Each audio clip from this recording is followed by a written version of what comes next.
nada poderá nos separar do amor de Deus revelado em Jesus. Se ontem nós terminamos a leitura do capítulo 7 do livro de Romanos com a afirmação de Paulo do seu conflito, da sua luta interna, o fato de que ele sabia que devia fazer o bem, mas não conseguia, se via tomado pelo pecado que ele tanto odiava e tanto desejava evitar. E falando de como ele se sentia miserável diante dessa situação, de como o problema estava nele, mas também declarando a sua alegria por saber que, graças a Deus, a resposta estava em Jesus. Hoje, nós concluímos a nossa leitura no capítulo 8 com Paulo fazendo a sua declaração de convicção. A paz, a clareza, a serenidade daquele que, apesar de todos os seus defeitos, apesar de todas as suas incapacidades já apresentadas, ele olha para Jesus, para a sua obra, para o seu poder, e ele consegue dizer com tranquilidade e ficar em paz, e ficar feliz, e ficar tranquilo, sabendo de que, tudo bem, eu de fato sou limitado, sou fraco, sou pecador, mas graças a Deus, não depende de mim. E nada poderá me separar do amor de Deus que é revelado em Jesus. Hoje a nossa leitura nos levou aos capítulos 8 e 9 do livro de Romanos, e eu quero fazer com você aqui alguns destaques. Um breve resumo do que nós vimos anteriormente. No capítulo 1 e no capítulo 2, Paulo nos coloca diante de uma constatação. Todos estávamos condenados. Quer fossem os gentios, quer os judeus, os religiosos, todos estavam condenados nos seus pecados e estavam, portanto, carecendo e distantes da glória de Deus. Mas em Jesus, todos esses pecadores podem ser alcançados, e todos nós fomos alcançados em Jesus quando ele se entregou por nós, ele tomou sobre si o castigo que era nosso. Por isso nós podemos nos alegrar. E olhando para o exemplo de tantos homens de fé, como Abraão, como Davi, podemos olhar e notar a sua fé que os levou à salvação, nos inspirarmos nisso e entender que também somos salvos pela nossa fé, pela fé em Jesus, no seu sacrifício, na obra que ele fez em nosso lugar. E por isso nós podemos ser então libertos do poder do pecado. Não somos mais escravos do pecado, não estamos sujeitos e debaixo meramente de uma lei escrita, de tradições, de comportamentos que devam ser executados, mas a lei do Senhor, a lei do Espírito que habita em nós e que age em nós, opera em nós aquilo que nós não somos capazes de fazer. Apesar das nossas incapacidades, como Paulo bem destaca no final do capítulo, do capítulo 7, ele pode se alegrar sabendo que a resposta para as suas fraquezas está em Jesus. E nós chegamos então ao capítulo 8. E ele começa o capítulo 8 dizendo: agora, portanto, já não há nenhuma condenação para os que estão em Cristo Jesus, pois em Cristo Jesus a lei do Espírito que dá a vida os libertou da lei do pecado que leva à morte. Essa lei do pecado, ou como ele vai tratar em alguns outros momentos, essa natureza humana, talvez na sua versão ele vai falar sobre a questão da carne, porque aqui na versão da NVT ele traduz o que talvez você esteja lendo na sua versão como a carne, essa expressão da carne, ele traduz como natureza humana, para nos ajudar a entender que quando Paulo fala sobre esse conflito com a carne, ele não está falando sobre a matéria, sobre a sua carne, porque a nossa luta não é contra a matéria física. O pensamento bíblico não é o pensamento grego de que o espírito era bom, mas a matéria, a carne mesmo, o corpo que é mau, e o espírito é quase que um prisioneiro, refém de um corpo que o corrompe. Não é esse o pensamento bíblico, não é essa a verdade apresentada na Escritura. Por isso, o texto, nessas versões mais recentes, são traduzidas mais nessa direção de apresentar, nos dizendo que o que Paulo está combatendo aqui, o que Paulo está falando é sobre essa natureza humana, sobre essa tendência humana ao pecado, e não contra a carne física, a nossa matéria corporal. Mas ele vai dizer então que agora esses que estão em Jesus já não têm condenação, já não estão debaixo de nenhuma condenação. E por isso eles podem encontrar paz, por isso eles podem se alegrar. Que alegria e que paz há naquele que sabe que não tem do que se amedrontar, de que não há condenação sobre ele, que agora estão sujeitos a essa lei do Espírito que dá vida, que conduz à vida, que liberta dos nossos pecados, e não a lei, essa natureza humana que nos conduz à morte. E ele segue dizendo que por isso Deus, ao enviar seu Filho e apresentá-lo como sacrifício, declarou o fim do domínio do pecado sobre nós. Não seguimos mais nossa natureza humana, mas sim o Espírito. Nós somos em Jesus libertos para não mais sermos obrigados, escravos, reféns da nossa natureza humana. E para mim uma das expressões mais interessantes, mais marcantes desse capítulo, são muitas. Se você não fez a leitura de hoje, você precisa fazer. Esses 2 capítulos são muito preciosos. Mas uma das afirmações que me chama a atenção é quando ele diz que, no versículo 12, portanto, irmãos, vocês não têm de fazer o que a natureza humana lhes pede. Nós não somos mais escravos da nossa natureza, não somos mais obrigados a fazer o que a nossa natureza humana nos pede.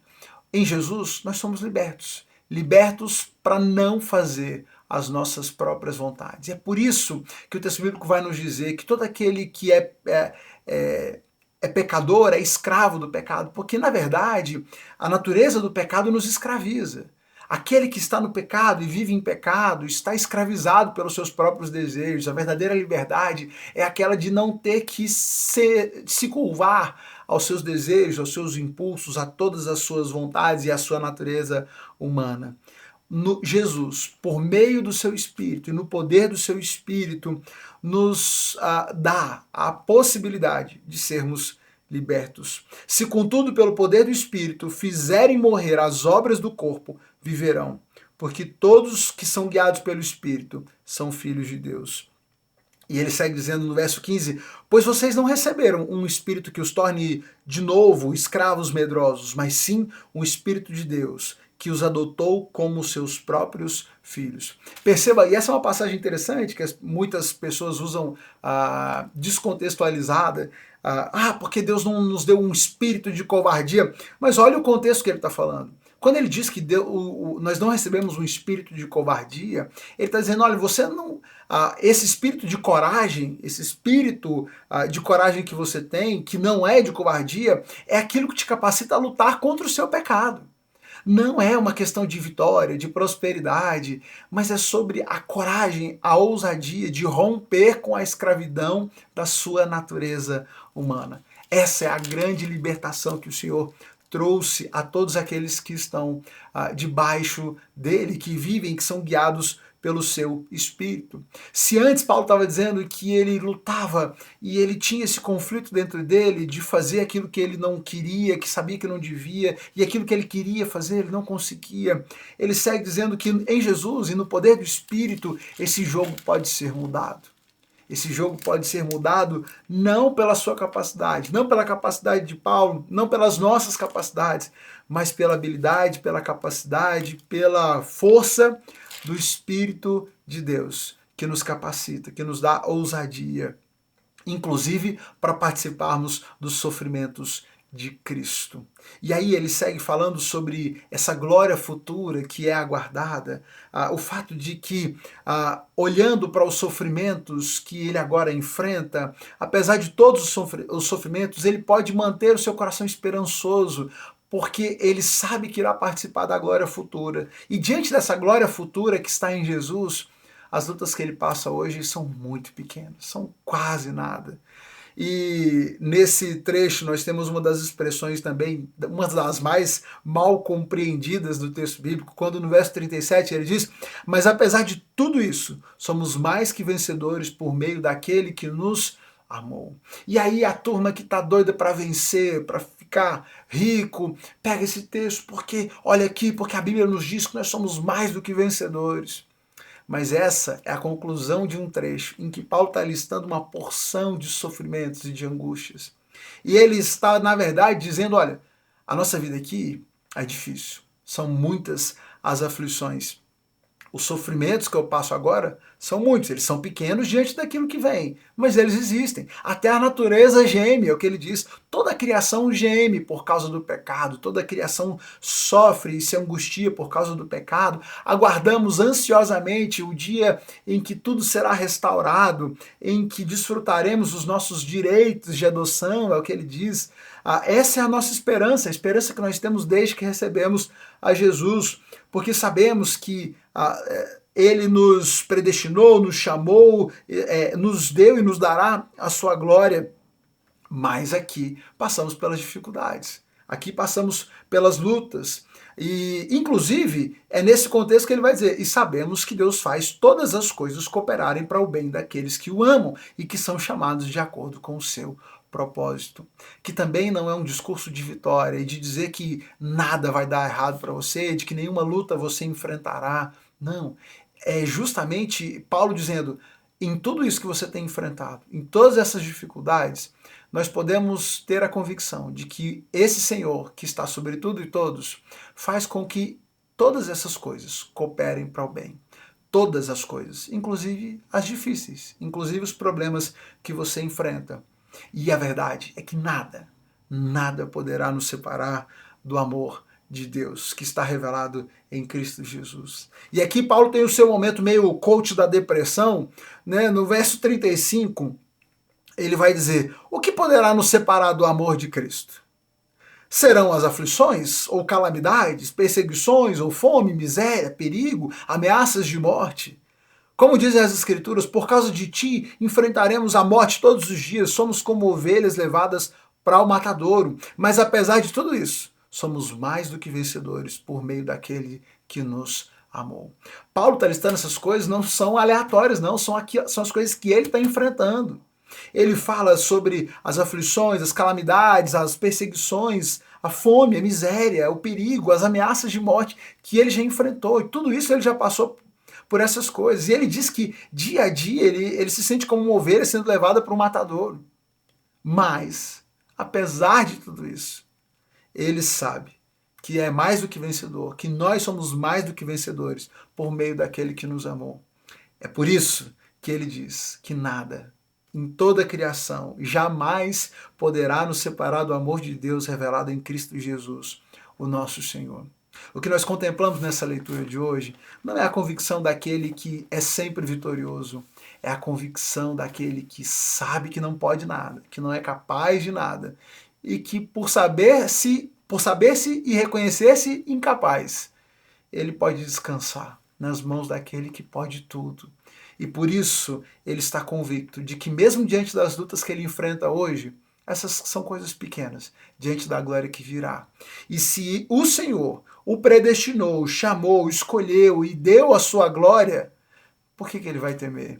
Ele sabe que nada poderá separá-lo do amor de Deus que foi revelado em Jesus. No capítulo 9, no verso 16, tem um outro verso que chamou muito a minha atenção, quando o texto diz: portanto, a misericórdia depende apenas de Deus, e não de nosso desejo, nem de nossos esforços.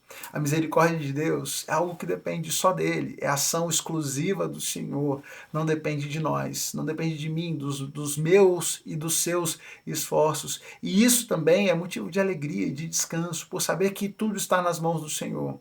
É por isso que ele consegue descansar, que ele consegue se alegrar, apesar das aflições. Não porque tudo vai bem, mas porque ele sabe que por mais que as dificuldades hoje sejam grandes, não tem como dar errado, porque tudo está nas mãos do seu Senhor, aquele que sempre é e sempre será vencedor. Que essa palavra, que essa convicção seja consolo para os nossos corações, mesmo diante da nossa incapacidade, mesmo diante da nossa limitação, mesmo sabendo que o problema está em você, como nós vimos ontem, que nós possamos nos alegrar por saber que a solução está em Jesus. E isso é o bastante, porque ele sempre será vitorioso e nele nós também seremos. Tudo depende dele e só depende dele. E isso é motivo de alegria para as nossas vidas. Que Deus te abençoe e siga firme lendo o seu texto de Romanos, Amanhã, a partir do capítulo 10, nós seguimos a nossa conversa. A gente se encontra aqui amanhã. Compartilhe esse estudo com alguém que possa ser abençoado por essas verdades. E volta aqui amanhã, faça sua leitura e volta aqui que temos mais uma reflexão. Até amanhã.